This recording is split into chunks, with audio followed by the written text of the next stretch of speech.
આપણને એમ થાય કે ભાગવતજી છે એ શું કામ આપણે આ રીતે બધા સાથે લઈને આવીએ છીએ, અને ભાગવતજીના અંદર ભગવાન કૃષ્ણ પરમાત્માનું તેજ શું કામ પધરાવ્યું છે?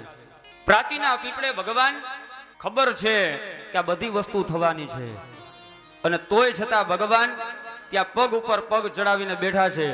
એક બાણ અંગૂઠામાં લાગે અને ભગવાન ત્યાંથી અંતર ધ્યાન થાય.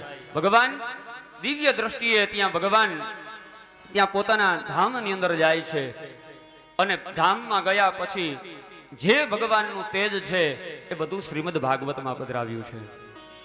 કદાચ હું માનું ત્યાં સુધી એટલે જ આપણે બધાએ સાથે લઈ પોથીજીને આપણે લઈ અને માથે મૂકીને આવીએ છીએ. કારણ કે જે કોઈ આ જે ઉપરનો ભાગ છે ને એને સંસ્કૃતની અંદર ઉત્તમાંગ કીધું છે. આ ઉત્તમ અંગ છે, જ્યાં આખું શરીર જે છે ને એ પૂરું થઈ જાય ને અહીંયા ભગવાન ભાગવતજીને આપણે પધરાવીએ છીએ કે હે ભગવાન ભાગવતજી, બસ હું આના ઉપર તમને મૂકું છું.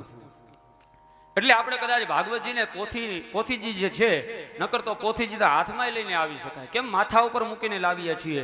એનો મતલબ એ છે કે અમારા જ્યાં સર્વસ્વ જ્યાં પૂરું થઈ જાય ત્યાં અમે તમારું સ્થાપન કરીએ છીએ, અને એના દ્વારા કરી અને તમે શરીરને પવિત્ર બનાવો.